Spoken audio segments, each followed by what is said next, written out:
Good morning, everyone. My name is Blair. I'm the Community Engagement Manager for Prison Yoga Project, and we are here on Healing Harm, which is an opportunity where we bring transformative justice leaders to speak about the world and its current state.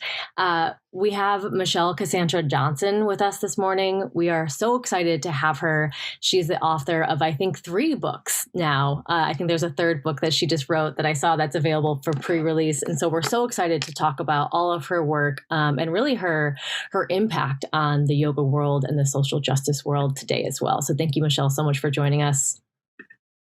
Thank you for having me. And I'll do a formal reading of Michelle's bio as well. Michelle Cassandra Johnson is an activist, social justice warrior, author, anti-racism consultant and trainer, intuitive healer, and yoga teacher and practitioner.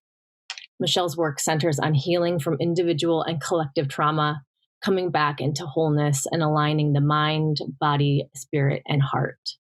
Michelle published Skill in Action, Radicalizing Your Yoga Practice to Create a Just World in 2017, and her newest book, Finding Refuge, Heart Work for Healing Collective Grief, was published by Shambhala Publications in 2021. She teaches workshops in yoga studios and community spaces nationwide and is on the facility of Off the Mat into the World. This is one of my favorite pieces that was from Michelle's website, and I wanted to bring this into the space as well. Michelle leads courageously from the heart with compassion and a commitment to address the heartbreak dominant culture causes for many because of the harm it creates. Thank you so much for being here with us, Michelle. Thank you. And will you lead us in a centering opportunity? Absolutely. So I will invite folks to find a way to be in your body. And you might decide you want to sit or move for the centering or stand, but find a way to be in your body. Your eyes can be open, closed, or soft gaze on the ground in front, so you can find a focal point in your space that is grounding. Allow your hands to rest wherever feels most comfortable, perhaps on your knees, the palms face up or down. And we'll take a moment to come into this space together.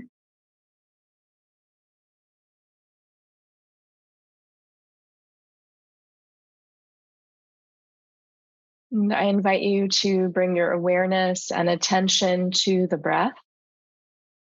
Begin to feel your inhales and exhales.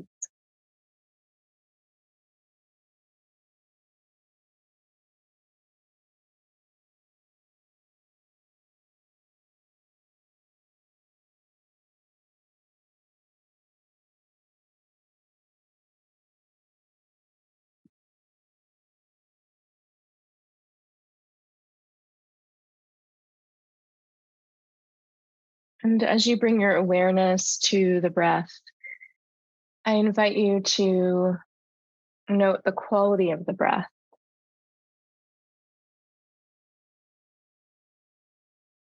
How might you describe your inhales and exhales?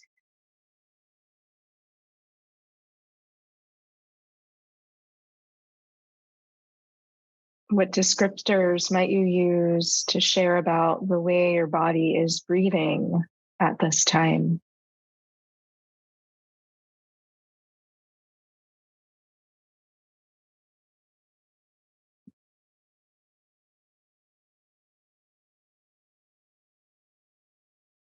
And now I invite you to deepen your breath and your body, to settle into your space a little more.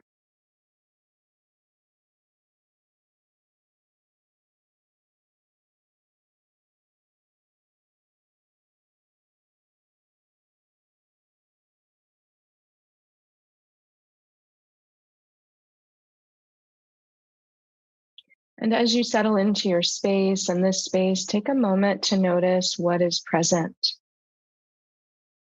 As you begin to connect with your inner world, your inner landscape, and the outer world, what is present?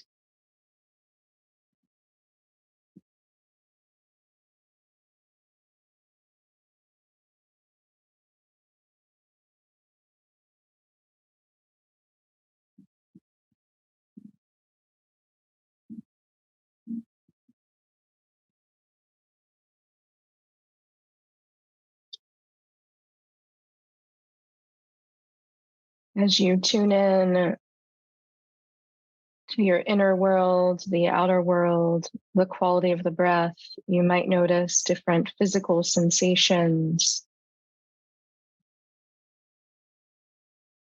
You might notice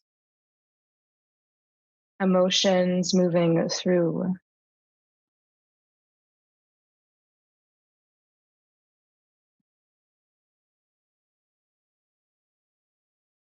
You might notice the thoughts floating through the mind.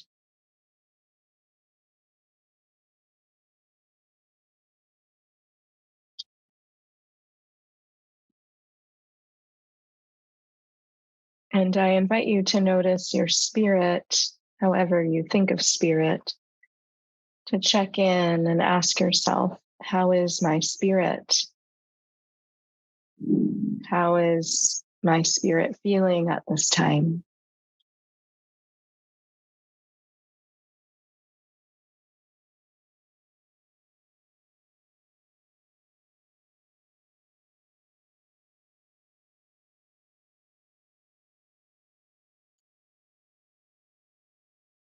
And I invite you to check in with your heart. How is your heart at this time?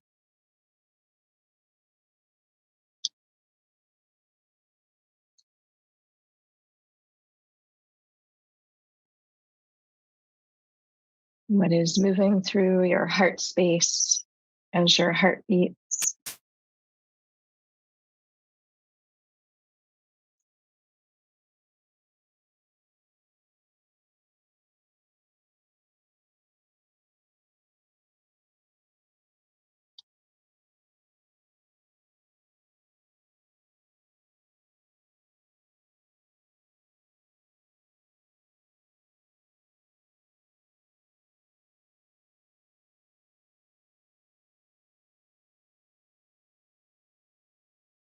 And now I invite you to bring your awareness back to the breath,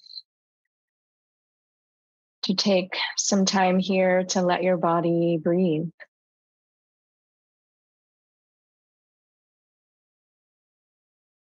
Take some time to let your body breathe.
And if there is some intention you would like to set for our time together, for your day or weekend or this time, I invite you to set your intention now.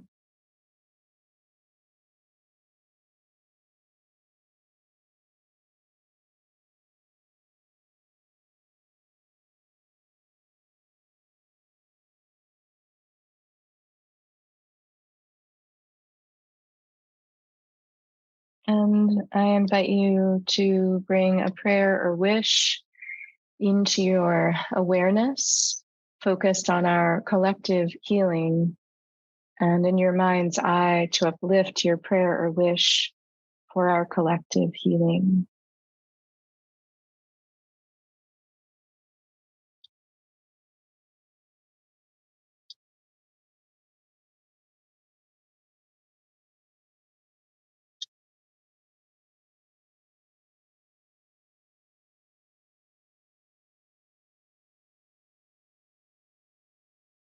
And take 3 deep inhales and exhales here.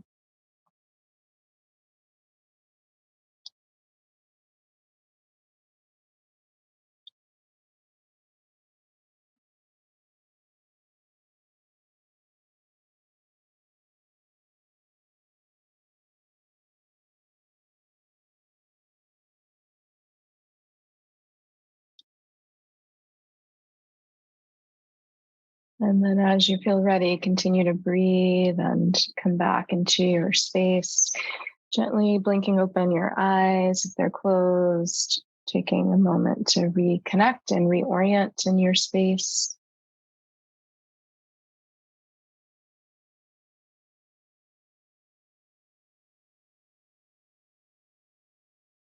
And welcome back.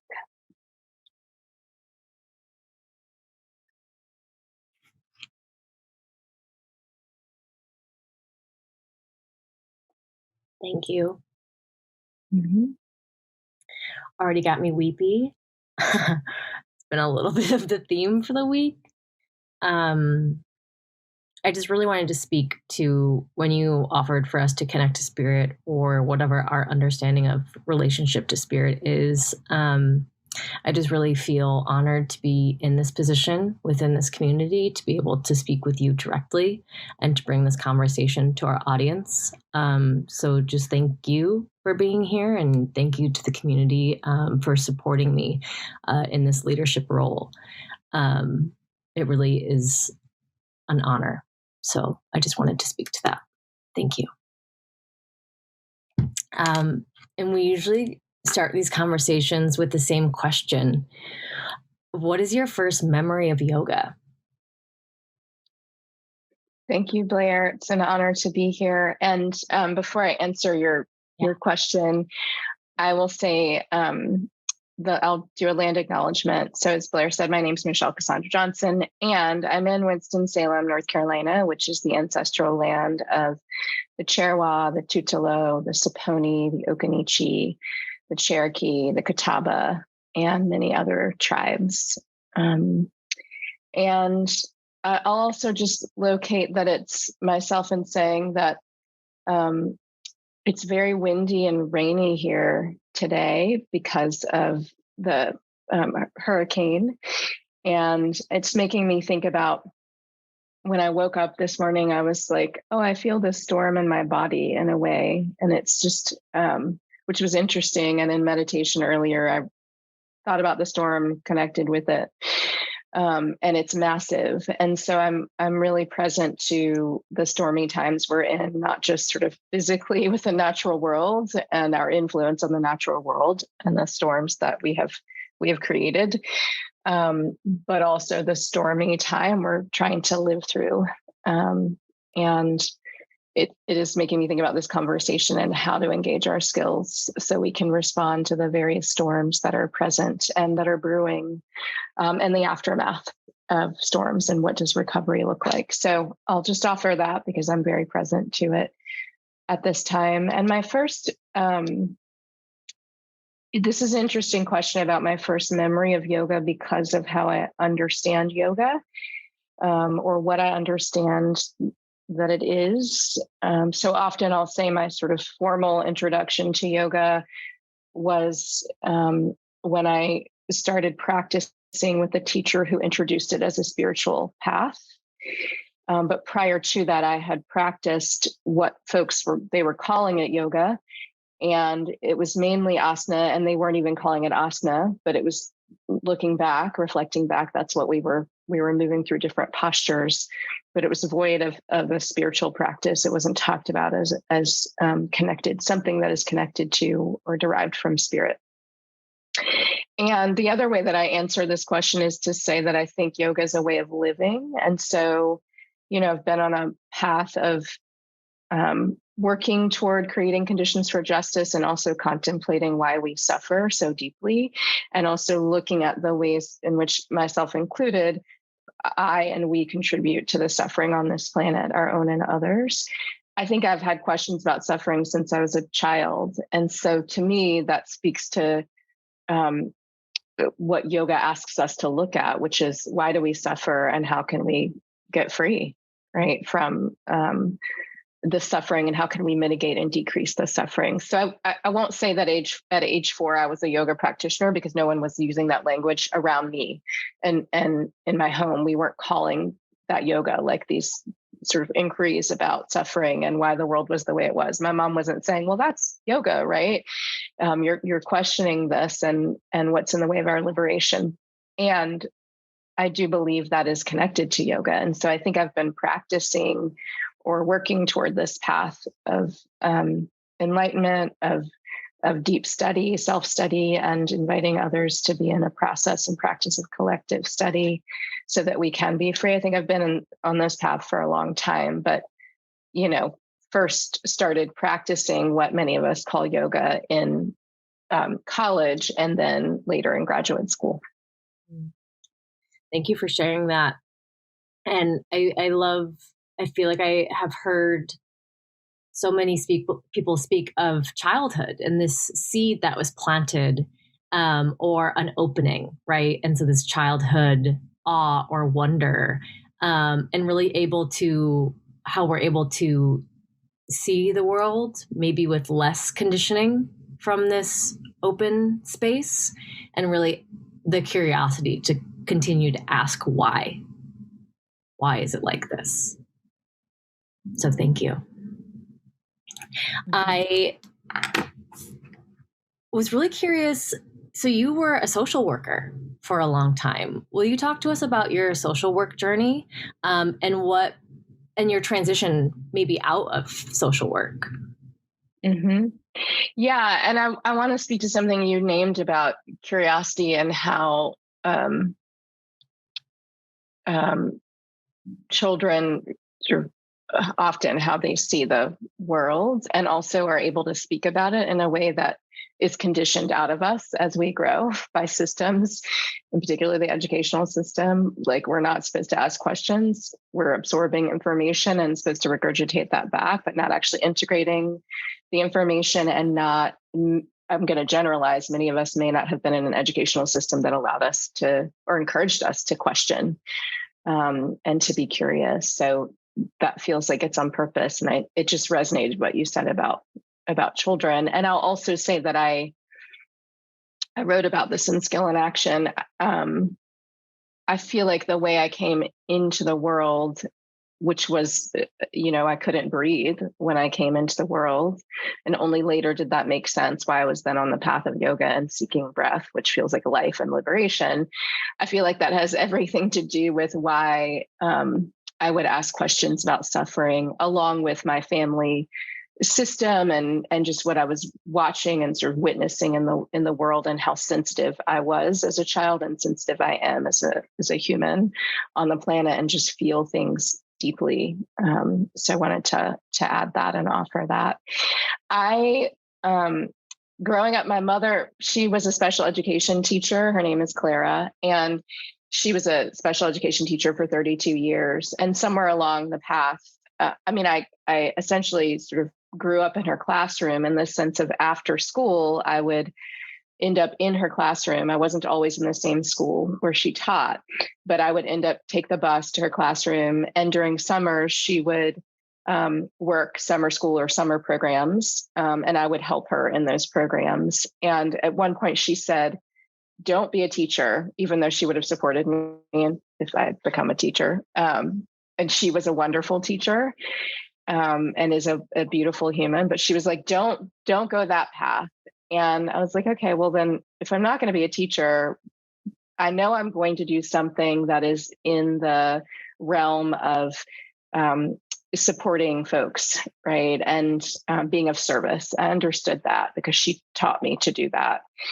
And I was in college and knew I wanted to go to graduate school, but was like, do I want to go to school for psychology? Do I want to go to school for social work? And somebody said to me, one of my best friends, her mother said, you should be a social worker.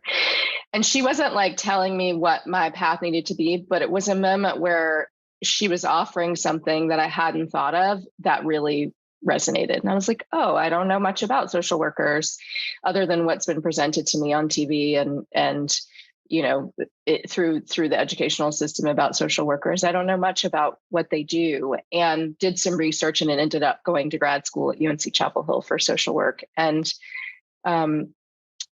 feel like it makes so much sense that I ended up on that path, because social work is deeply rooted in social justice. That is where it comes from.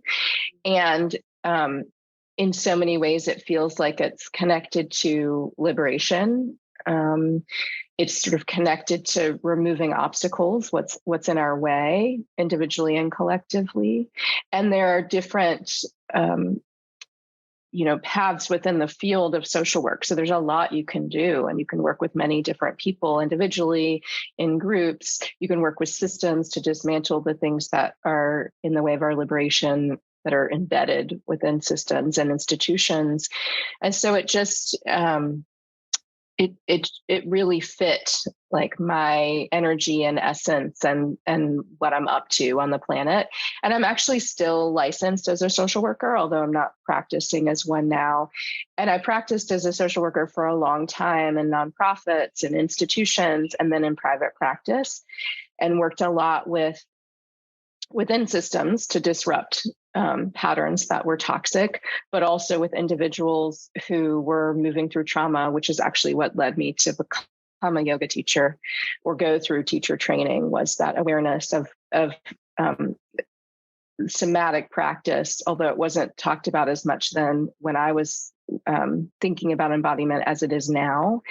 And, I ended up going through yoga training so that I could sort of bring the practices into my social work practice to actually heal the body and the whole self, versus just talking about it, because that felt limiting to me. And I think bringing yoga in and mindfulness really expanded people's ability to heal. And so what shifted, though, is that in 2017, I moved to Portland, Oregon for a year. I was going through a lot of transition. And I moved there to work in an organization who's focused on racial justice and dismantling racism work, which I had been doing for a long time prior to moving to Portland. And I knew I wasn't going to be in Portland for long. I felt that in my spirit. And I also was like, I'm going to stay licensed in North Carolina. I think I kind of knew I was going to come back to North Carolina. And I decided to work in this agency or this organization full time, which meant that I had to close my practice when I left North Carolina. And so I stayed licensed in case I will ever go back to that work, although it feels like what I'm doing now is connected to social work, very much so. It's just a different way of doing it. I'm just not working with clients individually in the same way. And I also feel like, I graduated grad school in 98 and became a clinical social worker in 2001. And so I have done it for a long, long time. And there was something about working with insurance companies and working with other systems that felt like they were not necessarily in service of the clients, the people I was working with, that just felt depleting. And so after years of that, I was like, I don't want to deal with another insurance company ever to have to fight to get services for folks who want support. So that definitely influenced my decision to not open a practice when I moved to Portland, and then when I moved back to North Carolina. But I still very much feel like a social worker at heart. Yeah, just and thank you for sharing your story and your journey. I feel like we have a lot of social workers or people that work within similar systems within our community. And seeing that you can still serve people in the same way without other barriers and restrictions. So will you tell us about the transition from social work? I know that you had mentioned wanting to actually move towards working with the body. Will you tell us the story from transitioning from social work into more of yoga and leadership within yoga practices? Yeah, I mean, I feel like it's so intertwined because I remember the moment, and I wrote about this in Skill and Action, when I was talking to a client in my private practice, and I was talking about mindfulness and meditation, but I wasn't leading her through it. And there was just a moment of like witnessing myself and clarity of, I could have led a meditation. I was practicing yoga, but I was like, you want to go learn more about the philosophy of this practice, and you want to learn more and sort of invest yourself in training and study about how this practice has been set up for healing. And so you can't sit here. I just remember it was a moment of like, you can't sit here and talk about healing the body without actually, and the mind and the heart without actually engaging that and leading someone through a practice. And I also understood at that point, when I had that moment of clarity, how yoga had helped heal me as well. And healing it's an ongoing process in my experience. And when I went through yoga teacher training, what happened is that because I was already a dismantling racism trainer, I was a social worker, went in with those lenses. I'm a Black person in America, have this lived experience of what that means, and navigating a white supremacy culture and dominant culture and dominant systems that condition us and cause so much harm. I went in with all of that, and then I learned this philosophy about liberation, about becoming the witness and the seer, about the different elements of who we are, about what our true nature is. And a question I left my first training with was, how do we actually apply this philosophy to the way we move in the world? Mm-hmm. Which was the spark for Skill in Action. It was the like, okay, I'm working in all of these ways to disrupt injustice through my private practice, through advocating for my clients, through dismantling racism work, through community work I was engaged in. I was doing all of that and then learning this philosophy that felt like a pathway to freedom. And reflected back to me within the industry of yoga and wellness, I didn't see, and it may have been who I was in relationship with, but I also think it was the industry, right? I didn't see many people talking about the application of the 8-limb path. I saw people talking about the application of asana for individuals. And that just didn't make any sense. And so that was what led me to this place of eventually writing Skill in Action, but prior to that, creating some training opportunities for exploring the intersection of justice and yoga, like what's happening in our cultural context at this time, and how do we apply this path or ask this path questions about how we can respond to what we're moving through right now. And and social work really lends itself to this too, how do we show up skillfully and mindfully? How do we want to respond from a centered, grounded place? How can we come back home to ourselves when our nervous systems are so disrupted by what's happening? And all of this feels so intertwined with social work and social justice. So it doesn't feel like a separation to me. Like it feels like an evolution of my own path and practice to think more about the reality that we are in bodies moving on the planet, and that we are having an experience in these bodies based on the identities we embody, many of which are constructed, and that we're something, yoga says, much that's beyond the body. And yoga really asks us to hold both of those things, right? In the meditation, we are spirit and we are in physical bodies. And what does it mean to respond to the current reality we're in and understand we're part of a bigger reality? So I think that's just the evolution of my path.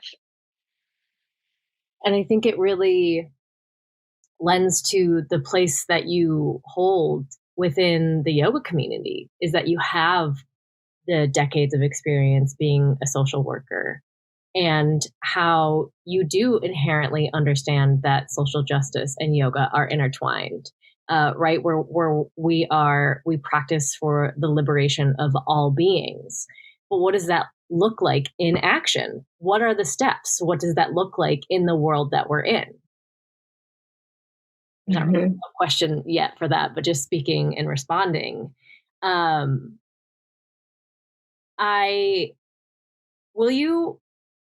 do I want to go with this? Okay, so talking about Skill in Action, one piece that I really loved, that you started us all on the same page, at least in the expanded edition, I didn't read your first edition, but you were like, okay, we're going to talk about the definitions of everything that we're going to talk about so that we have a mutual understanding of a context and a framework. And so I really loved that you started off with that. I felt like it was a really trauma-informed way of starting a book as well. And so I really love that piece. But to go on that further, will you talk to us about your understanding and definition of collective liberation? Yeah. And that what you're referencing in Skill and Action is also in Finding Refuge, is also in my next book, We Heal Together. And it's something I learned, shared language, from my time and I'm still a dismantling racism trainer, but when I entered into that practice and work with a collective of trainers, we would spend time with groups we would train creating that shared language, because we understood that we needed to have some shared understanding of where we were, of what we meant when we said different words and use different terms, if in fact we were going to strategize to dismantle, in that case, racism, and if we are going to strategize to disrupt injustice and engage the path of yoga to disrupt injustice, then we need some shared understanding. So I appreciate what you said about it having felt trauma informed, to have that in there, because it's just sort of level setting from the beginning versus a glossary in the back of the book. And it shares a lot about my philosophy and who I am. And like, this is how I'm showing up for this conversation and this exploration. And, I'm trying to think about whether or not my definition of collective liberation has shifted. I think it is probably different in this next book. And that makes sense, because I am evolving as a human and trying to respond to the times in which we find ourselves now, and thinking about and learning about liberation every minute of every day. I think about collective liberation as a few different ways. One that's coming to mind, and I've had my head in like multiple translations of the Yoga Sutras, because I'm actually working on another book right now about the kleshas. So I've been rereading about Purusha and Prakriti, about pure consciousness and about matter and nature, and thinking about collective and the kleshas, collective liberation, as connected to an awareness of our pure consciousness, that we are spirit, that we are spiritual beings, that we are interconnected, that we are intertwined, that we are interdependent. All of these things feel like they're connected to us being able to realize collective liberation. And the other thing that feels connected to collective liberation is that nothing I do is separate from any other being or anything that has ever been or will be. I'm very clear about that. I don't always know what that means in the moment, but I'm clear. I'm conscious of that fact. Like, everything I do affects something else in the cosmos, and often affects other people and beings in the natural world. And again, everything that has been and everything that will be. And that awareness and consciousness of how I affect everything and am affected by everyone and everything and everyone's actions and my own actions in my life, I think allows me to be more mindful about the actions I take. So it doesn't always stop me from contributing to the suffering on the planet, because I'm human and I have patterns, and I like things to be convenient and easy at times, right? And often that causes harm because of systems like capitalism, right? Because of systems like colonialism, because of things like appropriation, right? Cultural appropriation. So I'm aware that I'm in this human body taking these actions that are not always in service of our collective liberation, but the consciousness that my actions affect everyone and everything, and that I am affected by everyone and everything, allows me to slow down enough to ask myself how I want to act and what I want to do in a particular moment, and what are the unintended consequences of this action I might take. What is my intention around this action? This all feels like yoga, right? Asking what our intention is, what the purpose is, thinking about the outcome, although we may not always be attached to the results of the outcome. And that to me feels like when we slow down enough to understand how interconnected we are and that we are part of the ecosystem, I feel like we can create conditions for collective liberation through that practice and process of asking how will this affect others into the future, not just in the present moment, right? Or how have I been affected by history and the impact of that? So that feels connected to collective liberation. And I also feel like finally being of service feels like it's part of what creates a space for us to be free, or this experience or reality of collective liberation. That everything in yoga teaches this to us, but there are other things that teach us this, like justice and what it means, that we need to actually be in service of something bigger than ourselves. Otherwise, what are we doing? Like, if I feel like I exist in isolation, and that I just need to think about myself and what I need, that's going to cause more suffering. I'm clear about that too. So what does it mean to really live a life of service? And I don't mean to suggest I do this perfectly. I don't. I'm learning about it all the time. And I am very driven by the heart work of being of service to others, and sort of asking what that looks like, especially asking folks who are less proximal to power than I might be based on the identities I embody. Like, how can I be of service? Not how can I save you? How can I be of service? And in service of what? For what is a question I'll ask. So that's not the definition that's in Skill and Action, but it is those are all the things I think about when I think about collective liberation. Thank you. There's so many points that I want to pull out from how you just responded, and in so many of the conversations that we talk about in Prison Yoga Project. I think the first one that felt really potent in this moment, I think of overwhelm. You talked about realizing collective liberation, right? That, like, remembering that it is possible. And that is what we're working towards. So I just wanted to pull that out. That just felt really potent in our work. Yeah, because sometimes it just seems when we look at the outside world and dominant culture, really just hatred seems that it's this barrier, one barrier to collective liberation. And so I think just having that seed of remembrance and realizing that it's possible feels important.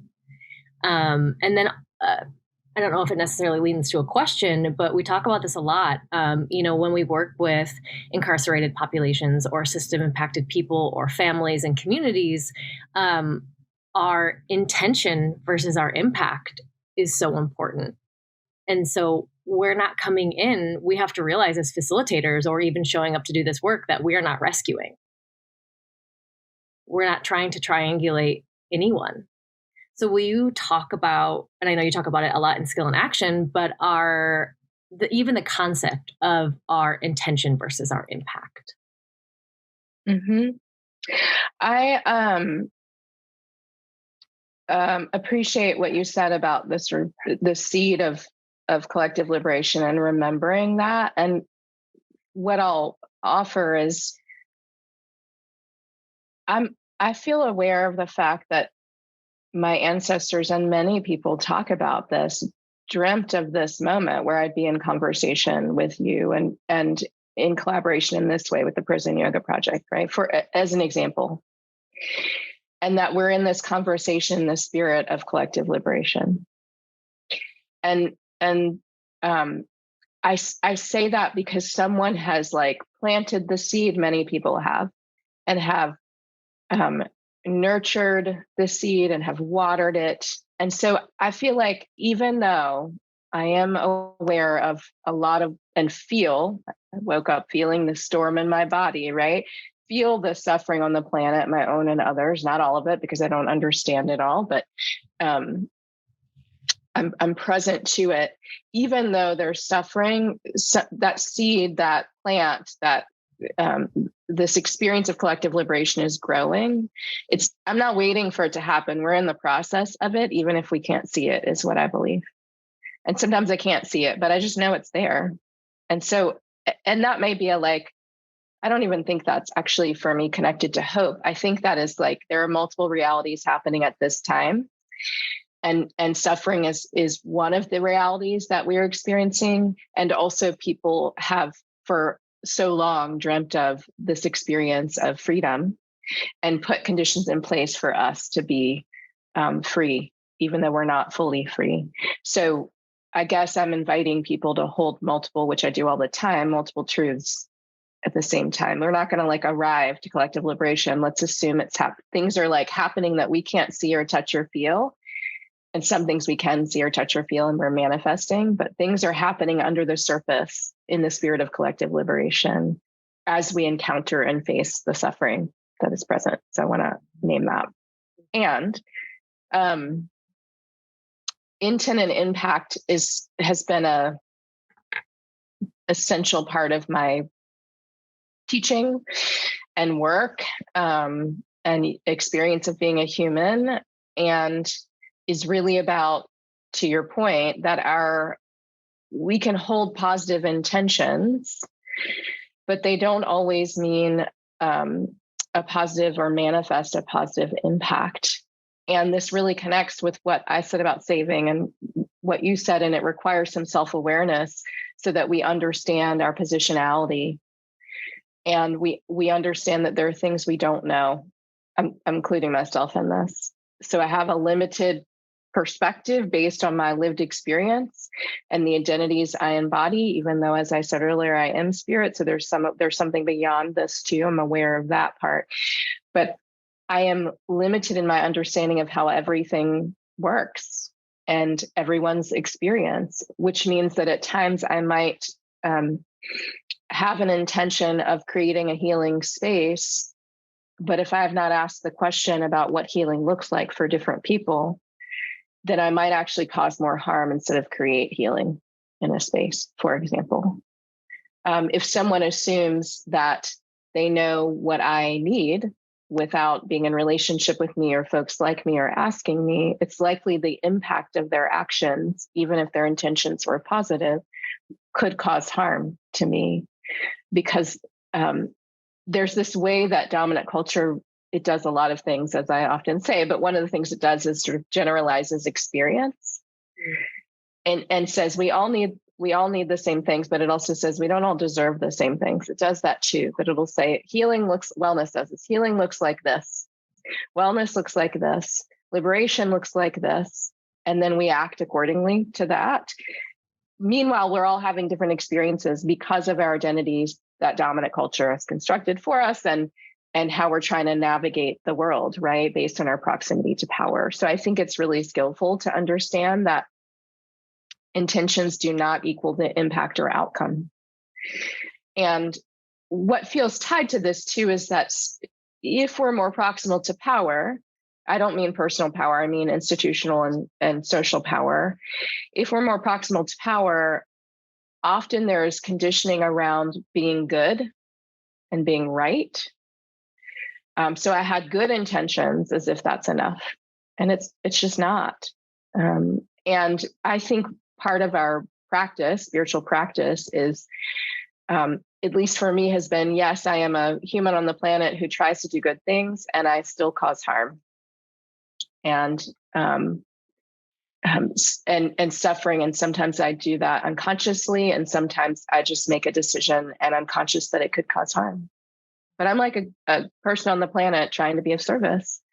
Both are true. And so I just hold that within myself. And I'm not letting myself off the hook. Just having that awareness is one thing, but then like figuring out how to shift so that I'm decreasing the suffering, right, is another thing, which is part of what I'm in practice of.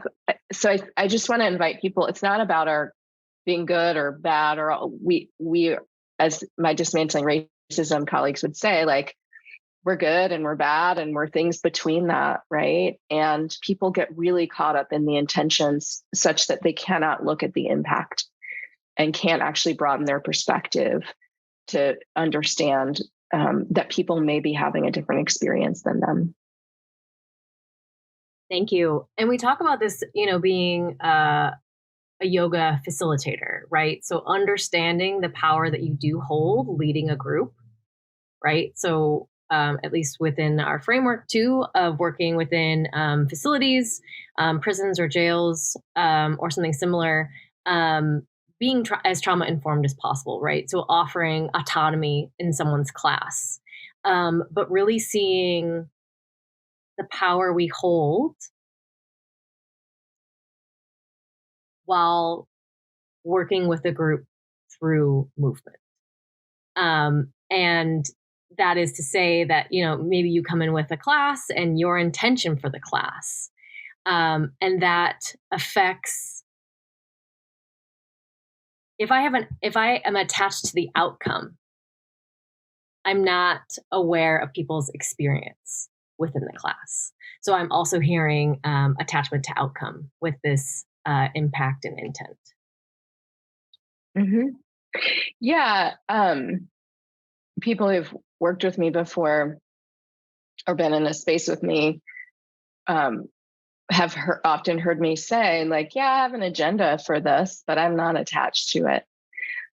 Because we're like dynamic and in real time with one another. And certainly I've experienced being led by people who seem to be attached to their outcome for many reasons. Like maybe they just started teaching and they have an agenda and they want to make sure they say all the cute. Like there are 100 reasons why people might be attached. I'm not actually judging that. And I think that we want to be more discerning, and to actually be skillful, we have to sort of be set up to meet the moment and meet people where they are in the moment. And if I'm so attached to the agenda I have, or the class outline that I have, or the prompts for the facilitation that I'm leading, then I get lost in that, and I'm not as present to the experience I'm having in real time, which yoga calls us into being present to the moment and the experience. So and that can cause harm. To your point, the intention then may not match the impact. And so the Bhagavad Gita there's just so many, yoga philosophy talks about this so much, the release of our attachment to outcomes or the fruits of our labor, because we may not see what they are. And if we're caught up in that, then we're not in the process of actually creating what needs to be created or manifesting what needs to manifest. So it does feel connected to intent impact in the way you named. So, I know I have at least 100 more questions I would love to ask you, but I also want to give our community an opportunity too. But this is something that I'm really interested in hearing your perspective on. And you might talk about it in your one of your new books about collective grief, but I personally feel like we might be in a little bit of a time where we're not wanting to look at the next 2 years ahead, right? With the presidential election coming, and everything else happening in the world. I love in Skill and Action, you talk about staying with the wave and not turning away.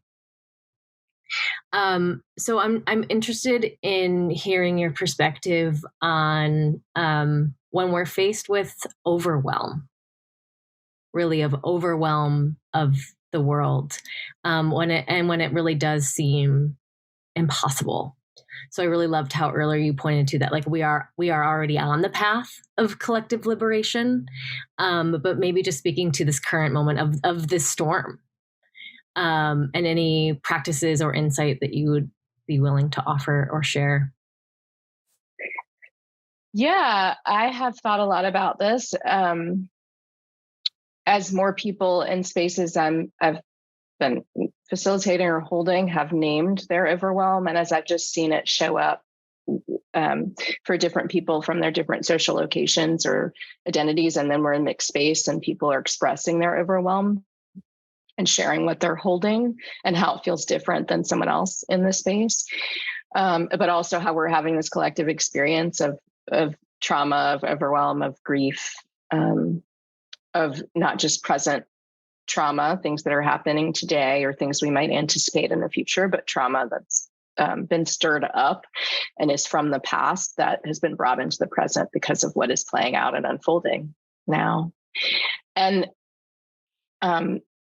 this sort of answer, sort of response to your question feels connected to multiple truths, because Um, there is a way for me at this time in my life and this time on the planet where I want to stay, and this is my practice, want to stay peaceful and in harmony and aligned and balanced. And in fact, yesterday something happened and I was like, this is not, I say this all the time, this is not going to disturb my peace. And I don't actually mean that from an ego place, like I'm the only person who gets to experience peace, but it's a strategy to stay grounded and centered in moments where there's something that's disrupting me. And I am deeply disrupted by everything that's going on. And so I feel like we need to, and I'm overwhelmed by what's happening, and I'm overwhelmed by what is going to happen, what I anticipate, not that I know, but what I feel in my body. I don't think this is going to, I think we are going to experience ease at times. And I think that we're in a storm is an understatement for what we're in right now. I mean, there's a hurricane, like maybe there's a, like, is it a tsunami? Like, what are we experiencing? It feels massive and intense and uncertain. And I would invite people to attend to their overwhelm when they notice it, or to actually just assume you're overwhelmed, because our nervous systems are overwhelmed and the collective nervous system's overwhelmed. To just assume that you are on some level experiencing overwhelm and grief and anxiety and PTSD, all the things that have come from the past few years and whatever happened prior to that. Just assume that's present. And if this resonates with folks, for me, I've never experienced this kind of, I'm 47. I've never had an experience like the one I've had over the last few years with COVID, with unrest, with isolation, with how do we reconnect. These are new experiences in this incarnation. So if that feels resonant for other people, assume this is in some ways a new experience, even though the patterns are old. Mm. Many of the patterns are old, and what's being revealed was under the surface the whole time, and it's just been unearthed. And now we're like reckoning and wrangling and meeting it. And so with those assumptions, like you're feeling overwhelmed, PTSD, anxiety, all of that, some of the parts of what you may be experiencing at this time, unless you've experienced these things before in this way, is new. And then what I ask myself a lot, what might my practice look like to meet this moment that is new, that I'm unsure about, and I don't know what to do, right? Like, is it sitting on the cushion? Is it a walking meditation? Is it prayer? Is it calling on the ancestors? Is it working with the elements? Is it connecting in community? Is it making space to grieve? Is it writing about my grief? Is it acknowledging my heartbreak? Is it doing some deep work with the heart? Is it pranayama? I mean, the path has what we actually need to meet the moment and be present to the moment. And as it teaches us, we actually need to practice all of those things. But I'm inviting people to think about what practice at this time is actually going to help you navigate this moment while you attend to your overwhelm and your grief, instead of bypassing your overwhelm and grief. I'm reminding us that our natural state, as yoga has taught us, is one of peace and harmony and connection and interconnectedness. And so how do we remember that in the middle of the storm we're moving through? And so for me, as I said, it's saying I'm going to maintain my peace, which again means I'm going to be centered as I respond to cleaning up whatever is happening right now, or to meeting whatever is happening right now, or to responding to this person who is speaking to me in a manner that is disrespectful. Like, how do I keep my peace and respond? And I will just name that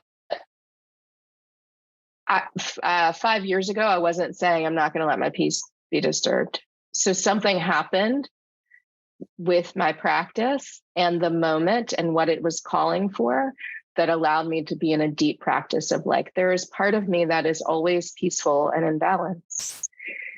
In an imbalanced world, right? In a world that doesn't feel peaceful, that isn't, I mean, in so many ways. So there was an evolution of practice and experience that led me to that place. And I don't know if I'll be in the place tomorrow where I can say, I'm not going to let my peace be disturbed. Who knows? Maybe I'll be completely overwhelmed. But I think acknowledging the truth of the overwhelm instead of trying to bypass it is key. And then figuring out which part of this path at this moment in time is going to help me navigate the moment. Thank you.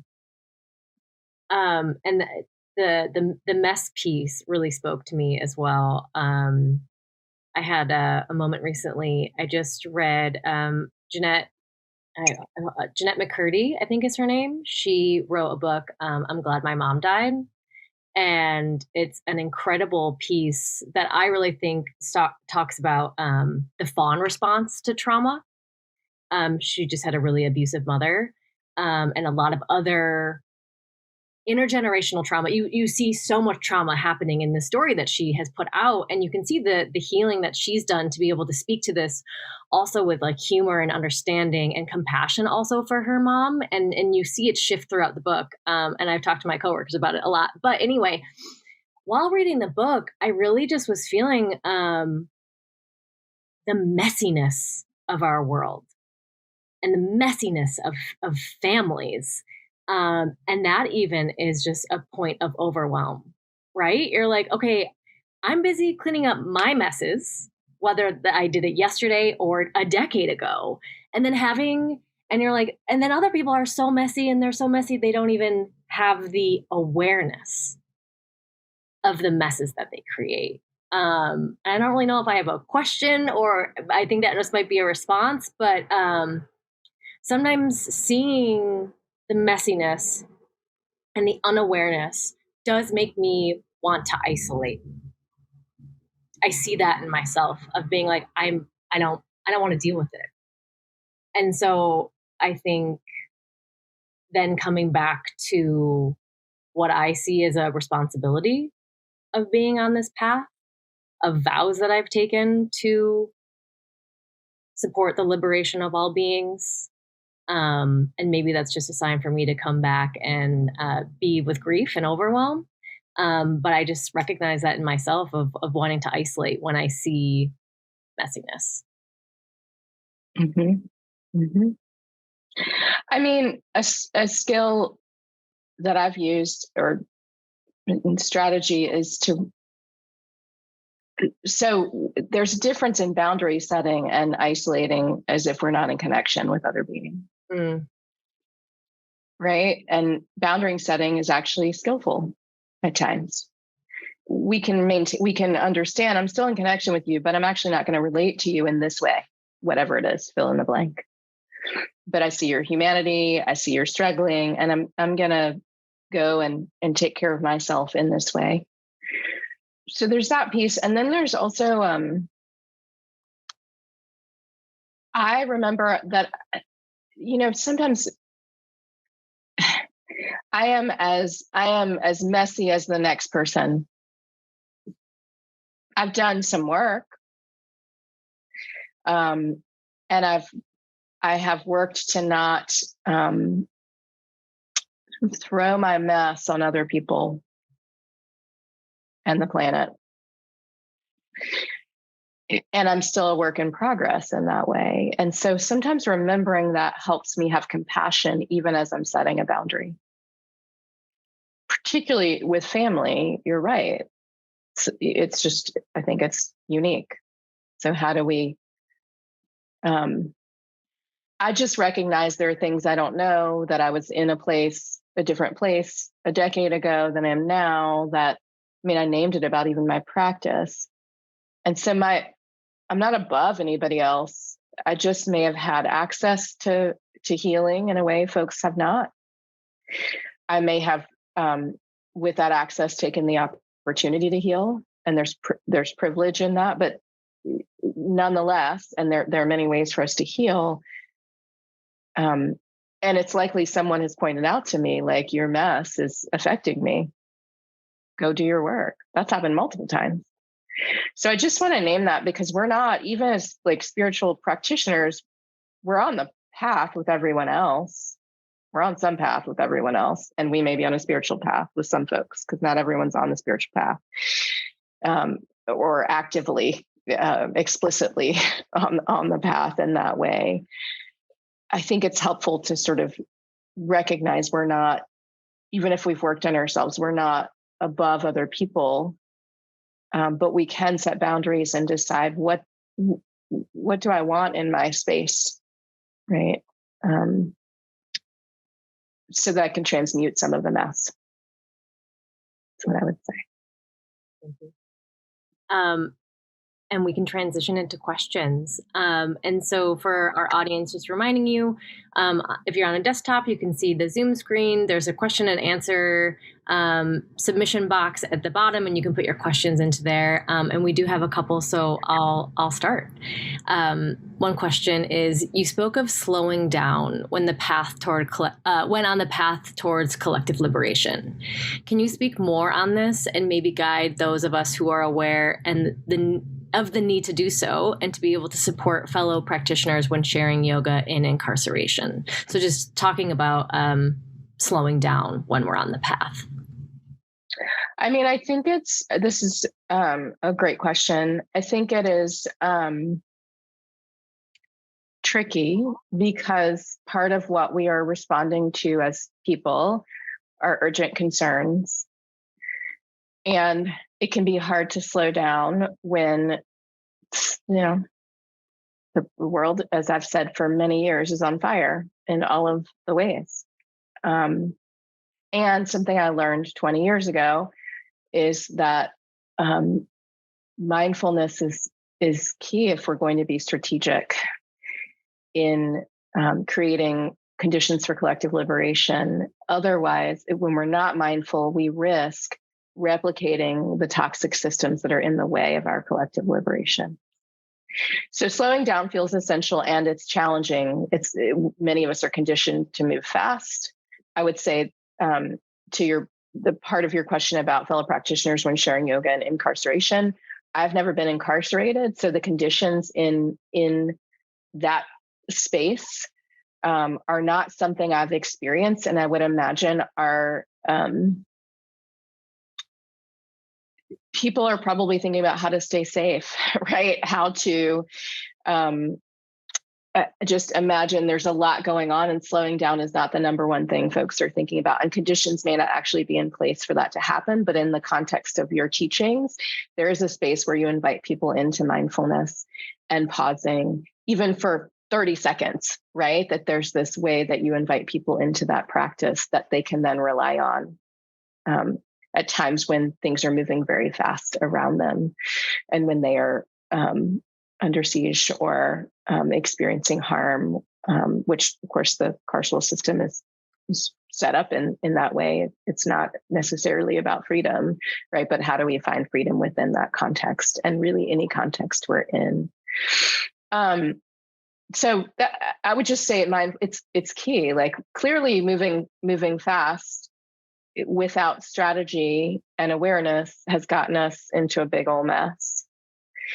And so to me, and many people speak about that suggests we actually need to practice something different, which is why I spoke about slowing down. And the way I was speaking about it actually was related to how my actions affect everything and everyone. And in that way, I'm connected to everything and everyone. And when I remember that, when I'm in that space of consciousness, that calls me into acting a different way, which I think is a really useful lesson for us all. And likely something that's central to the work that you all do. So thank you, Julianne, for your question. Thank you. And then earlier, we actually had this question in the chat. Michelle, how would you address when a racial situation is so uncomfortable for someone else that to avoid having that person be uncomfortable, I have completely spiritually bypassed the situation in person? Any advice to reconcile this? There are a couple of things I'll say about this. One is that, in my experience, everything is racialized because we are racialized beings. So I am a Black person. That's not the only identity I embody, and it's not. I'm not limited to my Blackness. But I've only been in the U.S., but I would say that colonization and segregation and racism have affected the whole of the planet, and every part of the planet. That we are racialized. White-bodied people are racialized. So I say that because I think every situation is racialized. Do I think every situation is sort of centered on race? No. But I do think every situation, I think racialized, because we're racialized, race is going to be present in every situation in some way when we bring ourselves into it. I would say this about other identities too. So I just want to sort of, for other folks and Wendy, level set in that way. It's always present. Classism is always present, our class status, even when we're not talking about it. Whether or not we're citizens or refugees, always present. Whether or not we've been incarcerated or not, always or affected by incarceration or the carceral system, always present. And your specific question is about what, bypassing because you don't want to bring up more discomfort for the person who may have been harmed by whatever situation has happened in a racialized space. That's how I've read your question. And I think it's tricky. There's not one answer to this because it depends on relationship. Are you in relationship with the person who caused the harm? Are you in relationship with the person who's experienced the harm? Are you in a group with people, or is it just the three of y'all in that space? How is power playing out in that space? Are you in charge of, I don't know, Wendy, what context you're talking about, but are you in charge of the meeting? Are you in charge of the organization? Or could you lose your job for speaking up, or could the other person be more deeply impacted who's experienced the harm and experience more harm by speaking up in that context? So it's complex. And with that, if you don't say something in the moment, you could say something later. The pattern, though, is that the person who's experienced the harm often is not attended to. They are left and abandoned, and the person who's caused the harm is attended to, called in, called out, and the person who's experienced harm is sitting there, in there doing whatever they can do to manage their nervous system, I would say, from experience.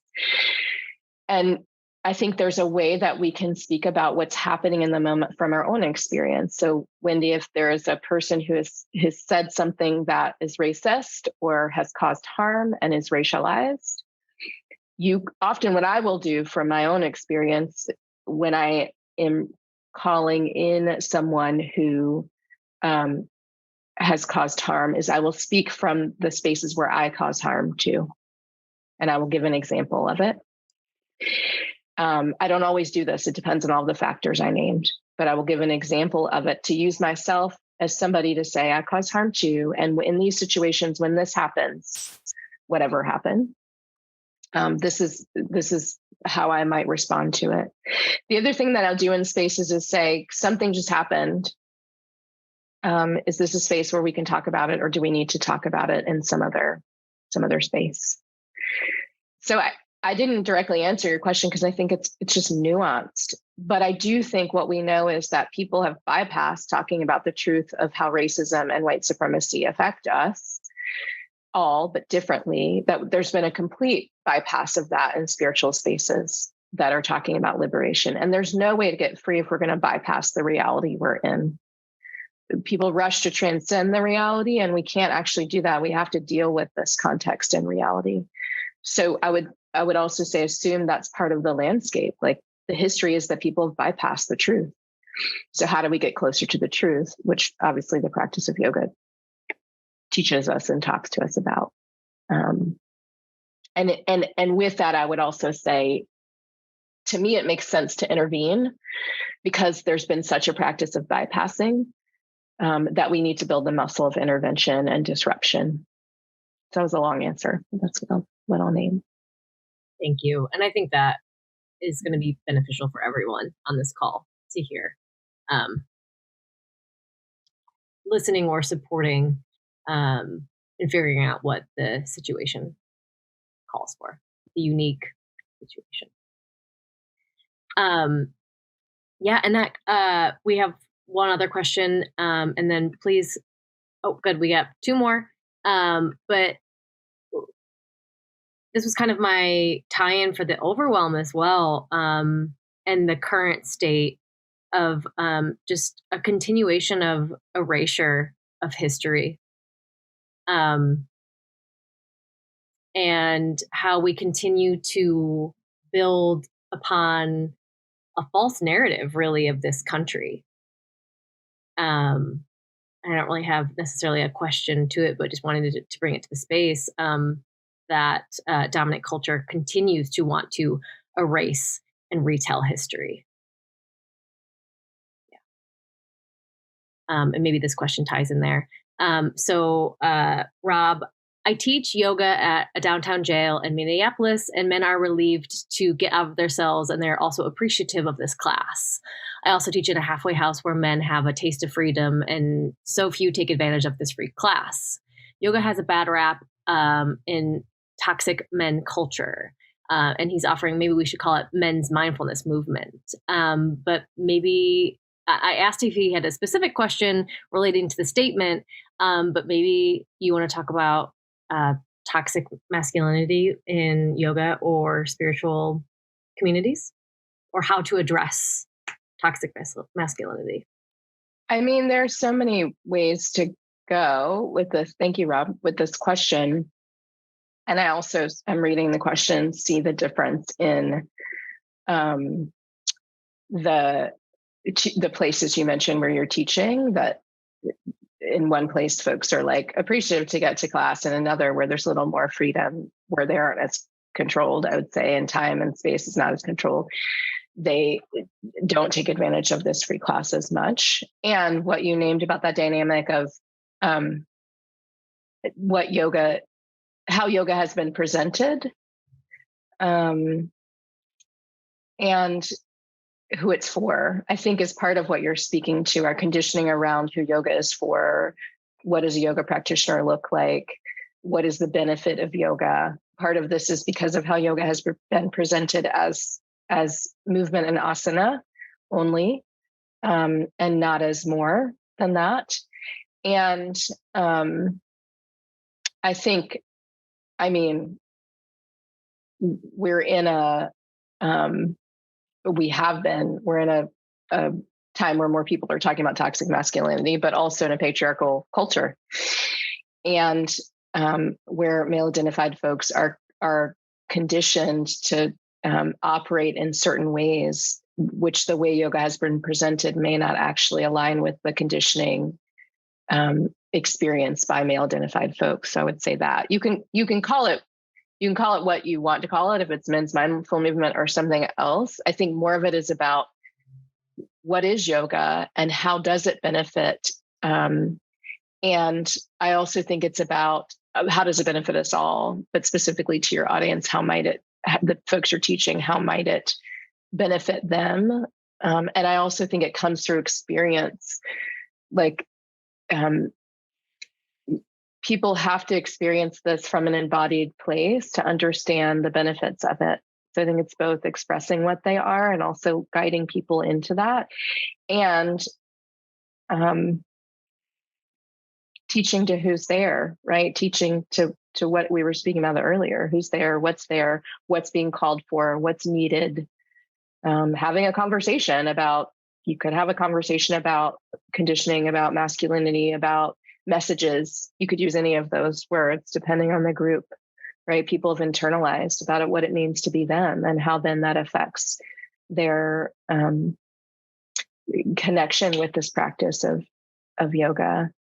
There are a lot of ways to go, but that's what I would say about your question. Thank you.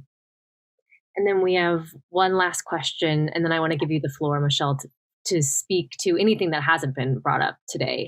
But our last question is, I'm curious to know if and how skill and action has been shared or taught to teenagers.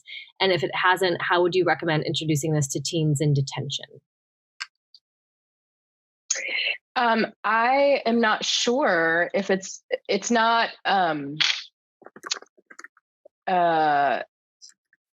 it's not specific. I don't know if teenagers are reading this, but what I would say is that it's content that I believe many teenagers could read, in the sense of like not just read it, but understand it and work with the different concepts and the practices in it. I think it would resonate. I'm not a teenager, but I do think it would resonate. I've worked with many teenagers. I think it would resonate. And certainly the themes in the space you're in, like just sort of nature of discomfort and how we respond to it. It is skills based, right? And so what does it mean to be skillful at this time? What does it mean to move in the world with our different identities? And how does that match our own understanding of who we are? What does collective liberation mean? What does it mean to be in service of something bigger? What does it look like to build awareness or deepen awareness of what is happening inside and what is happening outside of us, the inner and outer world, right? Our experience.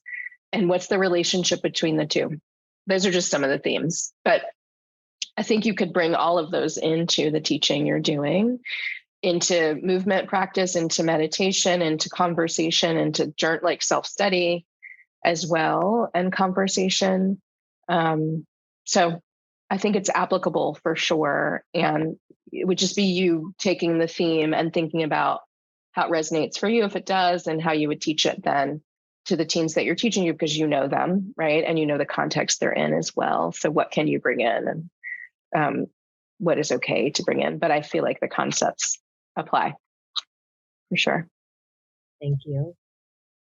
And then, yeah, I want to do two more things. I want you to offer anything that hasn't been said. And then I also want you to share with our audience all of the ways that we can find you and read more of your books. But yeah, is there anything that hasn't been said in this conversation, or anything that you want to speak to our community directly, about this work or the work that we might offer as well? Yeah, just gratitude for the community and for the work you all do, and for being here today. And I do, it's bringing me back to what we spoke about with collective liberation earlier, that I do believe, and this is actually an old assumption, and for those of you familiar with skill in action, there's a list of assumptions, and in the work that I do, it's like beliefs that we bring into the work. There's an assumption that we used to share in dismantling racism trainings, that we have what we need. We already have what we need. And I feel like that feels connected to that seed of collective liberation having been planted long ago, and us already being on the path. And I think it also speaks to the skills we employ at this time. So yes, we want to continue to raise consciousness, but we're not waiting to arrive. Like, we're in the process and employing the skills to meet this moment so that we can feel this collective and experience collective liberation. That's what I'd offer. Thank you. Thank you so much for taking the time, for being with us here today. I know people in the chat are already excited to listen to the recording. I'm also excited to go back and listen to the recording already. But I'm going to drop your website in here too. I know that we did have a couple questions about any trainings or how people can work with you more. Will you tell us about any upcoming offerings that you have, or anything that you want to share with our community? Yeah, thank you. So my website is the best way to sort of know what's coming up. The events page and events and workshops, it's updated regularly as things are scheduled. And I'm also on Instagram at Skill in Action. You can find me there. And I post about things that are coming up, but also post pictures of my dog Jasper and a lot of nature. And I'm a beekeeper, so a lot of bees as well. And yeah, that's a whole other conversation, but it feels very connected to liberation and the ecosystem and the hive. And it's in Finding Refuge, my second book that came out in July of 2021. There's an entire chapter about the honeybees and the hive and how we care for each other, which feels related to our conversation. So on the website, there's information about thanks Wambui, about the second edition of Skill in Action, which I will just say is, if you've read the first edition, awesome. And the second edition, came out in November of 2021 and it is not, I mean, it's expanded like 120 pages. It's not just, I updated a few things. It's like, it feels like a different book with the same themes, and much deeper practice. So you can find that and Finding Refuge there. And soon you will find my next book, which comes out in April of 2023, We Heal Together, Rituals and Practices for Building Community and Connection. There'll be a link to that soon. But for now, you can find that at Penguin Random House, or it's on Amazon, it's on Indie Books, it's on a lot of different places. We're building the website for my page right now for We Heal Together. So you could just search We Heal Together and Michelle Johnson if you want to pre-order that. And soon there'll be some pre-order incentives as well. And I have a lot of workshops coming up in person and online, focused on finding refuge, focused on grief, ritual, and skill and action as well. So again, all of that's on the website. And that's the way to stay in touch. And my newsletter, that's the other thing. You can sign up for the newsletter there and learn more about me and musings, and then events as well. Thank you so much for taking the time today to meet with us. And I know that I had also contacted you when you were on sabbatical. So thank you for making it happen, even though you were in a restful space, still wanting to connect. So thank you so much for being here. I know it meant so much to our community, and it meant a lot to me. And I know our leadership, we were so excited to have you and host you. This was such a beautiful and benefiting conversation. So thank you so much for being here. We will continue to update our audience on any of the trainings and offerings that you have. I'm also looking forward to reading more of your books. It sounds like there's a 4th book coming out now too that you're working on writing. So hopefully we'll be able to have you back. I would love to have a conversation, a longer one, about collective grief. So I'm really looking forward to reading Finding Refuge. But again, thank you so much to our community for being here and witnessing this conversation. And of course, thank you so much, Michelle, for your work, and really this path that you've been carving in the yoga world. So thank you so much. Thank you for having me. Wonderful to be here.